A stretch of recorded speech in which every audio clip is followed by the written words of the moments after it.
We're not in the worst timeline. We're in like the pretty good timeline. We're like the 70. We're like the 7 out of 10 timeline. And EDF is this gift from the 10 out of 10 timeline that we will sadly never know. But we have this little bit, this tiny bit of the timeline is with us. Like they send us the greatest artifact of their timeline out of all of culture and art and history. They sent us EDF. We should be grateful. I think that's going to be the opening line of this video. It's just that clip. Earth Defense Force, or EDF, is a series of third-person shooters developed primarily by Japanese studio Sandlot that has a small but ardent following. EDF is a series about shooting aliens in the face, using a variety of ridiculous guns, all in an effort to save the Earth. But underneath the janky physics, the chunky frame rates, the questionable dialogue, and the seemingly simple gameplay is something that is crafted with care, with love, and has a very strong understanding of what makes the series resonate with its fanbase. Plus an arguably excessive amount of detail put into background AI systems, all in an effort to feed the spectacle the game tries to present. EDF is a series I have grown to love for quite some time now, but it's not as mainstream a title as, well, pretty much anything else we ever talk about here on Design Dive. For this episode, I wanted to dig into what I find so appealing about the series, but also find a way to discuss its merits in more detail. By having a like-minded individual join me in this video, we could have a more nuanced discussion and really get to the heart of what it is that makes Earth Defense Force so great. Plus, if they're modestly famous, we can drive up the YouTube numbers, am I right? To solve my quandary, I reached out to Rami Ismail. Rami is a well-known member of the game development community. You may know of him for his work at Vlambeer, programming games such as Nuclear Throne, Ridiculous Fishing, and Luftrausers, or his work as the executive director of online conference GameDev.world, or for his many years as a public speaker and advocate for diversity in game development. More recently, you may have heard him as one of the co-hosts of the Habibis podcast alongside Fauzi Mazmar and Osama Dorius, or just watched him play a lot of Flight Simulator on Twitch. But none of that is important. Actually, championing for greater diversity and equality in game development is super important, and my love and respect to all of you out there working hard to level the playing field. But what is important is Rami loves EDF. So we sat down to discuss our mutual appreciation of the series, our first experiences of fighting off alien hordes, and why after 15 years, we're both still excited for every opportunity to stand and be counted as part of the Earth Defense Force. I remember at one point when somebody asked me, like, could you describe EDF in a sentence? And I said, it's actually like the distillation of what I think older people think video games are. Right. If you turn around to someone who's maybe a generation or two after us, before us, and they go, video games are, like, they imagine Earth Defense Force, which is as far removed from the current state of the medium, I think, as possible. It's this alternative timeline product. They're singular. There's nothing like EDF. And I don't understand how there's nothing like EDF. Because it's probably harder to make than it looks. For those who are not familiar, let's explain what EDF is all about. The first game in the series, Chikyu Boegan, or Earth Defense Force, was created by Japanese developer Sandlot and released in 2003 for the PlayStation 2, with the title Monster Attack used for a version of the game released in Europe. EDF publisher D3, a subsidiary of Bandai Namco, released the game as part of what was known as the Simple series, a line of budget games targeting the Japanese market for PS2, Nintendo DS, and even some mobile phones.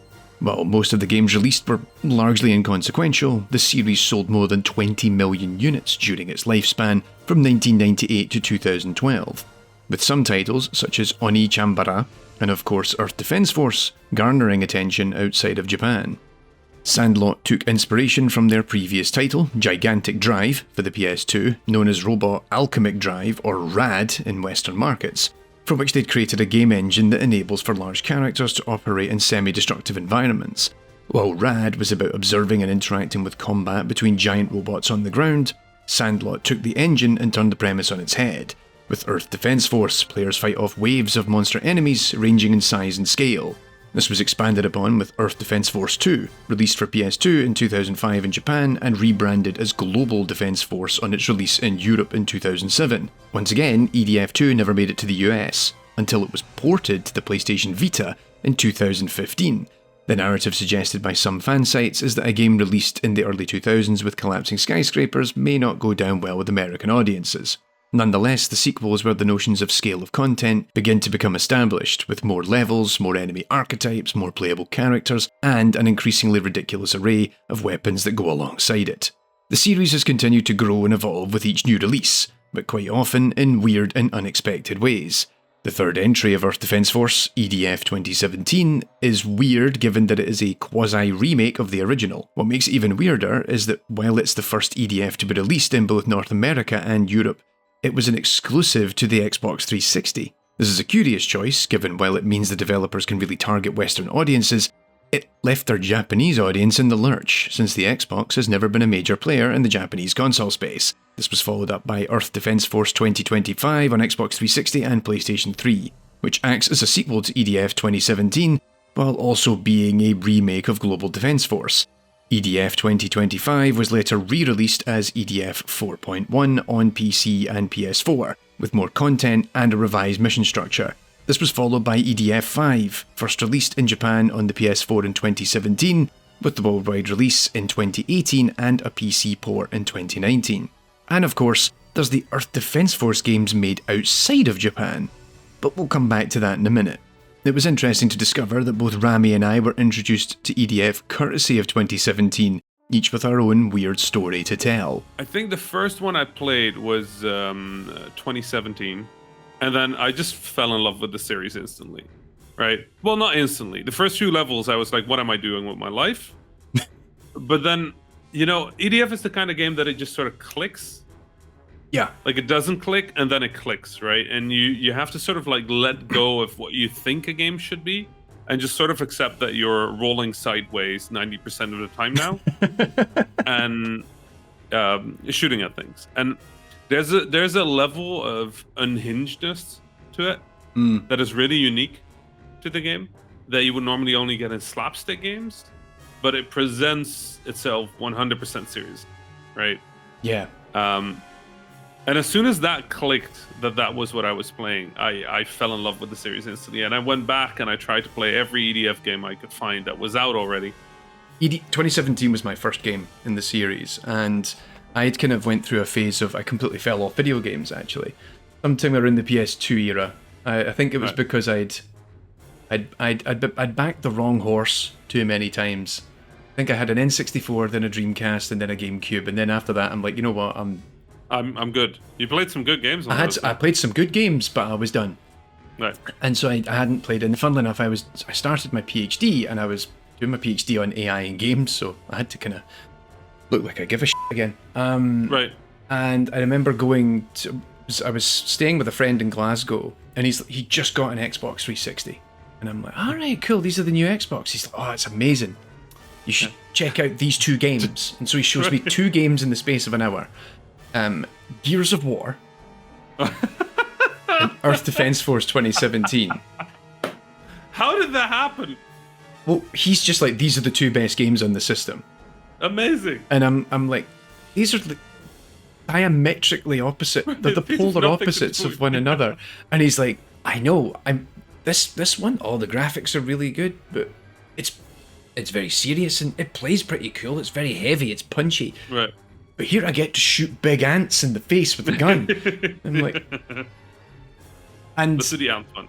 And that was it. And so I just went. Yeah. That was what got me back into video games. You know, people might disagree about what the point is of an EDF, but for me as a game developer, I look at the game and I kind of imagine that they're being designed by a 14-year-old. There's a specific stubbornness to being a 14-year-old, right? And I feel like if you give somebody like that full power over a game, you end up with an EDF game. You kind of imagine a design meeting of somebody walking in and being like, okay, sir, what are we making? And the kid just goes, so there's aliens. And then the guy goes, okay. What do the aliens do? The kid goes, they're very spooky. The guy goes, okay, look, what are you imagining? And the kid's like, I don't like ants. He goes, okay, ants. Ants are very small. And the kid just goes, they make it big. How big? Like a truck. Like, oh, okay. Right? How many ants are we talking? 1,000. Because we can't. The render pipe, sir. So we have to deal with the polygon budget, and we don't. 1,000. What makes Earth Defense Force so interesting is that on first glance the design of the games may strike you as quite simple. You have a variety of enemy archetypes, but almost all of them behave in the exact same way. Turn towards the player and attack when in range. Players load up with 2 or more weapons, equipped depending on their character class, and start clearing the field. This can lead to all sorts of chaos. Players can be simply overwhelmed by the alien forces, with hundreds of ants chowing down on you, or ensnared in the webs of dozens of spiders, or just be blown halfway across the map by a robot's energy cannon. It's these moments that highlight the game's lack of pacing, a clear disinterest in balancing the experience in ways that many a contemporary AAA title might aim to do so. Conversely, a player may steamroll through a level and never see the challenge of it on regular difficulties. But underneath it all, there's an underlying complexity here that many a newcomer could understandably miss on first passing. And I think the beauty of it is that there is a designer out there, a human, that can so perfectly channel that 14-year-oldness. That's art. To me, that's art. That's beautiful. That somebody can sit down and be the school kid they've always wanted to be, right? And make these games. It's this alternative timeline product where games didn't take the serious route, but instead just leaned all in on because games went down this transition, right, in the 80s, like late 80s, early 90s, where first-person shooters kind of forced us in the direction of graphics. And this is a long discussed thing, right? Like designers like Warren Spector, who worked on Deus Ex, very much wish that we had taken the turn into procedural storytelling, right? Instead of graphics. And some people wish that we had turned it into gameplay instead of graphics. And there's all these different opinions of where a game should have gone. I feel like Earth Defense Force is the result of some sort of what if level scenario where accidentally this product from this universe where games just were purely about how much stuff can we put on a screen, and not pretty stuff, just stuff. How much interactive stuff can we put on a screen and what comes out of that? I feel like EDF comes from that universe, right? And it is, in that universe, it is potentially an exemplar of how much stuff you can put on a screen that still all feels somewhat meaningful. Because a single ant in EDF really does change the situation sometimes, right?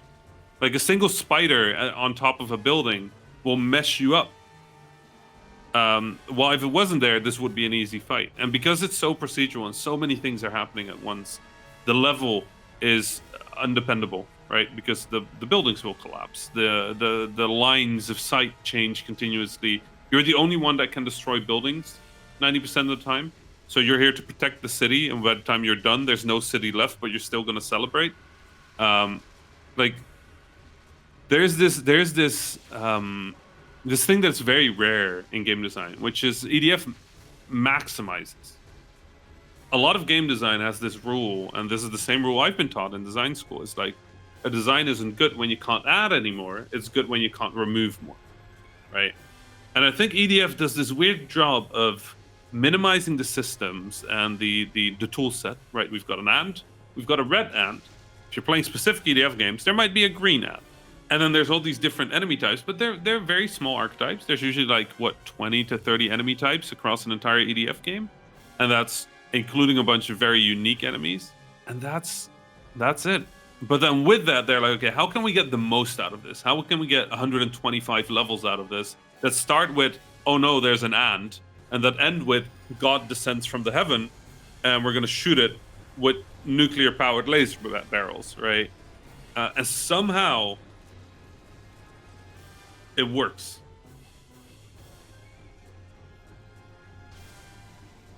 There's no in between. There's nobody that's like, yeah, that was fine. Like, people are gonna go more EDF. Yes, or absolutely. Go, Like, I do not understand. It is the video game equivalent of Marmite. You're either completely on board and want more of it, or you're just absolutely repulsed at the notion of it. Like, what are the normals on those ants? Like, look, let's not talk about the graphics. Who likes shop about the specular? That's not what we're doing. What's happened with the collision? Shh. What is collision? What is collision? It's not important. What is collision? Like, is it the thing that makes the ants fly? Because if so, I like it. More. Can we add more collision, please? But of course, while Rami and I embrace the series' gameplay and design, there's much to be said of the ridiculousness laced throughout. In an age where video games continue to strive to be taken seriously as forms of cinematic storytelling, Earth Defense Force isn't really interested in that. The dialogue and storylines are often flimsy at best, but it's clear they aim to evoke a sort of cheesy B-movie vibe, while embracing many of the trappings of classic Japanese kaiju cinema. That said, it's sometimes so ridiculous, even we struggle to maintain our composure. One of my favorite storylines in a video game ever, where you're running through this half-destroyed Parisian-inspired town, and your allies are going like, "Oh no, the aliens! They look just like us." We have a reported sighting of humanoid aliens. Humanoid aliens? Extraterrestrial beings similar to humans. You mean aliens that look like humans? One head, two eyes, with hands and feet. Bipedal. Almost identical to humans. And I'm like, oh god, right? And I've been fighting ants, I've been fighting spiders, I've been fighting wasps, I've been fighting like giant bipedal robots that shoot plasma cannons. I was like, they're introducing a me-sized enemy, right? A human-sized enemy. They're going to introduce something that can counter me, and it's going to be so interesting. Game changer. Like gameplay-wise, this is going to game changer. Completely different atmosphere, right? I was a little worried about it, and I keep running, and they're like, and in the background, there's all my soldiers are yelling like, I signed up to fight monsters, not people. And I'm like, oh my god, this is going to be a big deal. The enemy's trying to outmaneuver us. They're trained military soldiers. From the sides. Ah! So I run towards where the fight is, and I go around the corner, and I'm just staring at this, basically like small apartment building sized frog, with this vacant expression, with its head like direction locked at me, standing in cover with a giant laser rifle. I was staring at him like, that doesn't look like me. What is wrong with the people in this universe that they look at the giant frog and go like, they're just like humans? Actually, the thing that still blew me away was it goes into cover. I'm like, this is a completely pointless addition. Why are you doing this? It tries to go in a serious direction, and it goes a little too hard. And it's like, okay, no, let's get back to the ants now. And it just goes back. Like, I also love that this is a universe where just straight up nobody knows what a spider is. Like, they look at the giant spiders and they're like, what is that? And I'm like, it's a Pretty obvious. spider, just very big. And they're like, I've never seen anything like it. And I was like, well, I'm getting caught in... What is this, web? yeah, they know web. Like, if you know web, then clearly you know what a spider is. But nope, never heard of. I'm just curious, what in the EDF world makes web that they can look at the spider, or they can look at And the they go, wasp oh, and right, just be yeah, like, I know what that is. It's also a game that is unashamed of its budgetary limitations, given how frequently it reworks existing assets, either in the same game or in subsequent releases. Character models, textures and animations largely go unchanged between games, even as they make leaps between platforms and console generations. Meanwhile, the levels themselves, each being a square mile or so of video game real estate, are often reused many times in the same game, with the player starting in different locations to obfuscate this fact. Heck, some levels reappear across multiple titles. Hence, you might recognise a specific environment across console generations. And then the ragdoll physics, you get killed and it's like, okay, I'll revive you. Where are you? And you're like, I'm still flying. I'll let you know. I'll let you know when I land. The gunplay can be immensely satisfying just because of how bad physics, the ragdoll physics is. Because if you go up with a gun and you just shoot it with one shot and the ant blows up and all its legs go off and it spirals off into space, and you're just like... Most games would qualify this as a collision bug. We qualify it as a great success. I call that a dead bug. Yeah, that's extremely dead. It's funny thinking about community of people that really rally towards it, like warts and all, because a lot of the things we're talking about are things that, particularly in the wider gaming context these days, or the gaming discourse, for lack of a better term, are things that people will tear a game apart for. We've seen this at Gamescom and E3 and everything this year, or even like the recent PlayStation announcement, like, oh, we don't like this one thing, the puddles don't look right, they reused the same animation, and it's like, mate, we're using... Have you played EDF? Yeah, we've used the same levels for 6 games in a row, and you will like it. But this is all set dressing, given it's enabling for what is Earth Defense Force's greatest asset, which I'll get to in a minute. But for now, this is actually a good lens through which to discuss the Western EDF games. Well, we've had 5 Earth Defense Force games from Sandlot, with a 6th one scheduled for a Japan release in 2022, there have been 3 entries in the series either developed by or geared towards Western audiences. 2011's Earth Defense Force Insect Armageddon, developed by Vicious Cycle Software in the US, is a weird Western spin on the core gameplay of EDF 2017, while EDF Iron Rain, developed in Unreal Engine 4 by Yuke's and released in 2019, is designed to take a more serious tone than traditional EDF, and presents itself as the more mature big brother to the likes of Earth Defense Force 5. Neither of these games truly make their mark, given, while I readily concede EDF has its faults, they often try to fix aspects of its design that are critical to what make the franchise work. But the thing about the UFOs that gets me is that when they open up, you shoot them in this giant weak red spot, and if you destroy them, and this is, to me, this is how you could tell that the Japanese EDF games tend to understand what they are better than some of the Western ones. In the Western EDF, you would shoot the UFO, right? It would hang above you. You would shoot the UFO, and then the UFO would start to burn and smoke, and sort of like bank sideways, float forward, and then crash in the city at a distance, right? In Japanese EDF, when you destroy a UFO, it comes straight down. It drops like a dart. It just starts falling. Now the point is, the weak spot is under the UFO. So the best place to be to destroy the UFO is right underneath it. Which means that usually the UFO will be falling straight towards you, very slowly. But also you're very likely getting swamped by ants. So there's not really anywhere you can go. And every person I introduce EDF to panics. Because they're like, oh, the UFO, it's coming down, like I'm getting surrounded, I need to get out of here. And I'm like, no, just stand there. And the UFO will just clip through the player, clip through the ground, and when sort of like the middle point of the UFO hits the ground, there's a giant explosion that doesn't actually hurt anything. It just explodes. And I think that's the difference between an EDF game and a game that tries to be EDF, is that a game that tries to be EDF tries to solve the issues. The issues around... As if EDF needs to be anything more than a video game. In fact, one could argue the only offshoot game that has come close is the recent 2021 release Earth Defense Force World Brothers by Yuke's. This voxel-based game, whilst also being built in Unreal Engine 4, takes a more upbeat and comedic approach to the EDF formula. As a result, it actually does a better job of reproducing what makes Sandlot's EDF games work so well by using the more cartoony aesthetic to deliver the joke.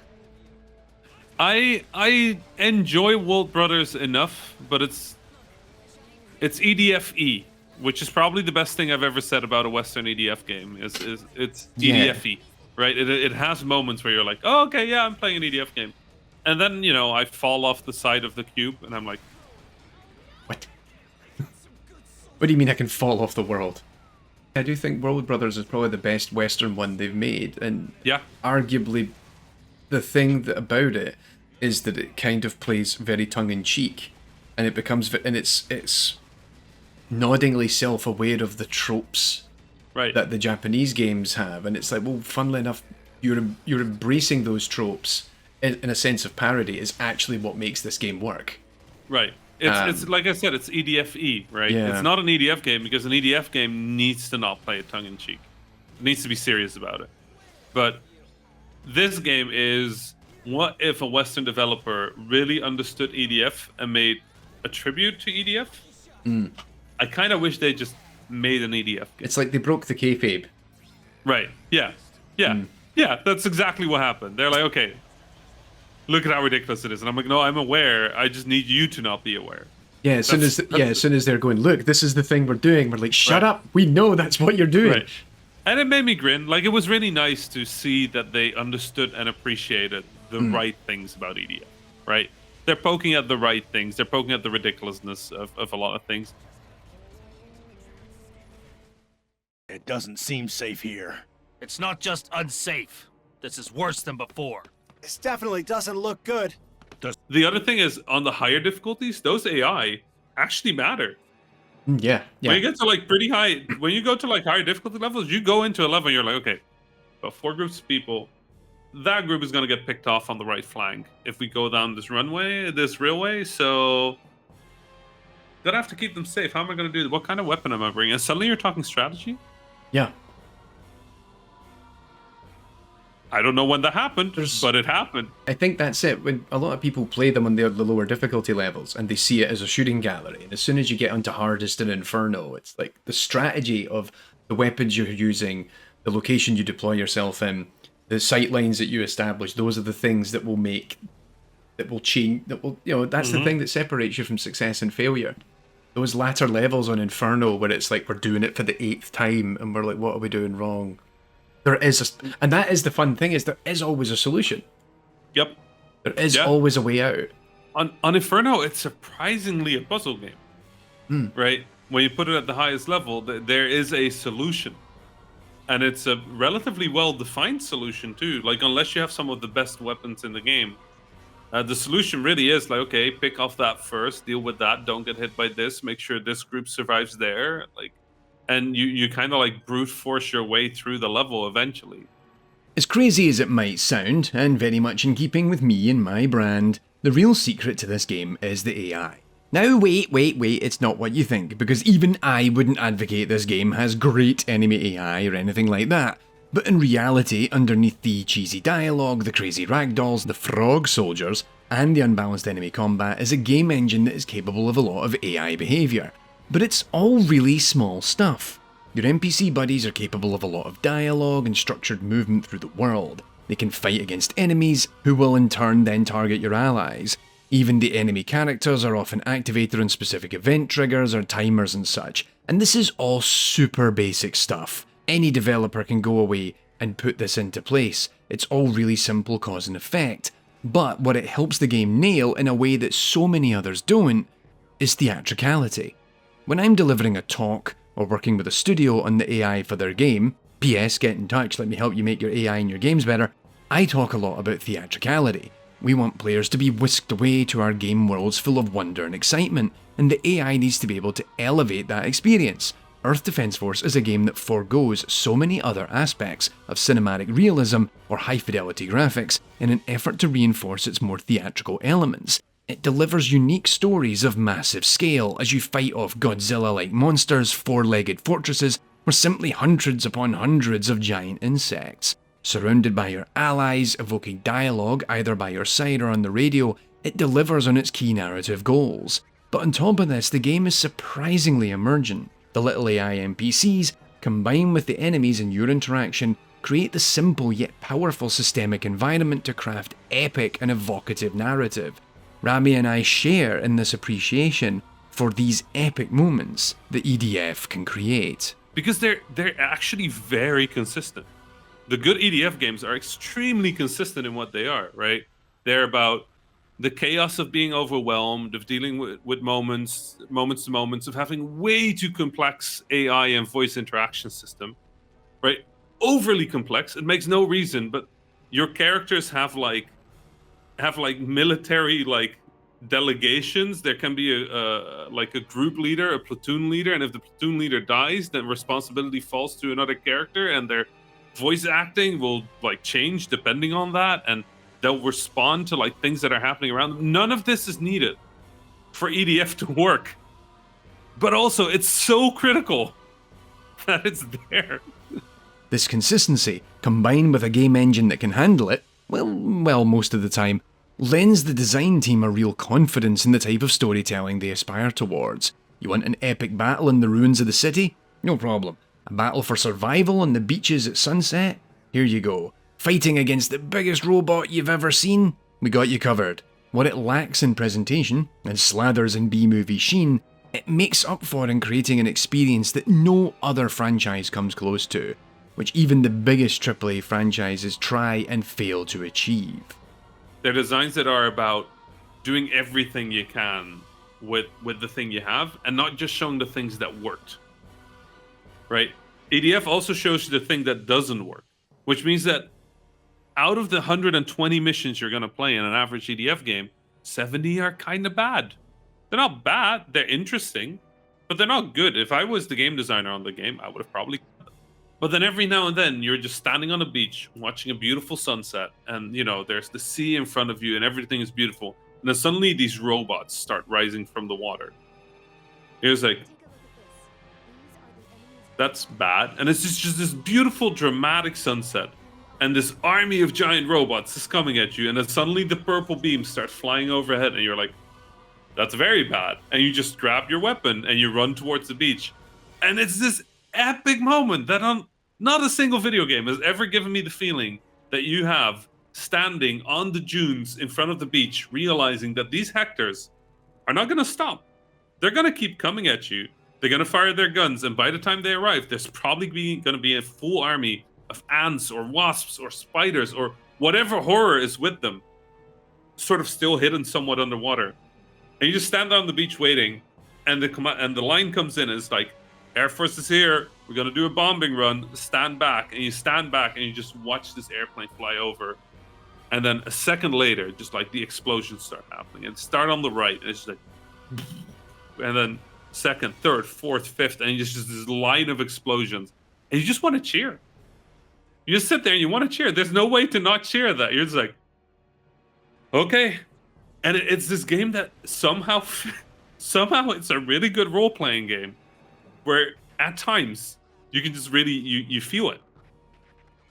And it's really weird because that's not what you expect from EDF, but I think it has very poignant moments. The mothership like destroying a city. It's like a required track in an EDF album. It's like, the Thing blows up the Thing. Godzilla appears, the giant quadruped battle robot with a big shield in front of it. Like, there's required tracks on it, but somehow the sunset level always gets me. It's always there. It's always the beach level. Oh, God, they are perfect video games.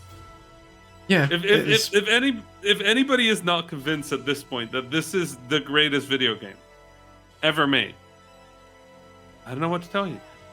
If you've reached this part of the video, you're either wholly convinced of our thesis, or are determined to avoid Earth Defense Force like the plague. Either way, we know we're right. EDF to this day continues to be a source of love and mystery for me. A game that is counter-programming to so much of what the industry has steered itself towards. It's a game that will be quickly dismissed by many, but I can safely say your time with it would be well spent. And if you play it with friends, EDF will either nurture those bonds into something truly special, or really just highlight to you that they weren't a good friend to begin with. I want to take a moment as this video wraps to thank Rami Ismail once again for taking time out of his busy schedule to chat with me about Earth Defense Force. As is perhaps evident, we had a great time, there was a lot of laughs, and it's always great to chat with a like-minded EDF fan. This video, of course, was a little different than usual, so let me know in the comments about your love for EDF, Rami, myself, and this entire sordid affair. Plus, jump over to Patreon so you can support more of this nonsense, where you can hear my entire conversation with Rami on our love of EDF. Go on, you know you wanna. I expect at this point that we are going to be brought in for the official EDF 6 European launch. We better, you know, I will go. get us to come in, we'll do a panel, and it's just going to be this. Because we'll just be talking about the exact same things, but Right, they've added because something that new. is what EDF is. There is nothing else. Like, this is EDF. And we've asked them explicitly not to change it. It's like, Right. Yes. do not change. Please make more EDF. The Air Force sends their jets, and nothing can withstand our fixed bayonets. The EDFD boys. Our forces have now dwindled, and we pull back to regroup. The enemy has multiplied and formed a massive group. We better beat these bugs before we're all turned to soup. The EDFD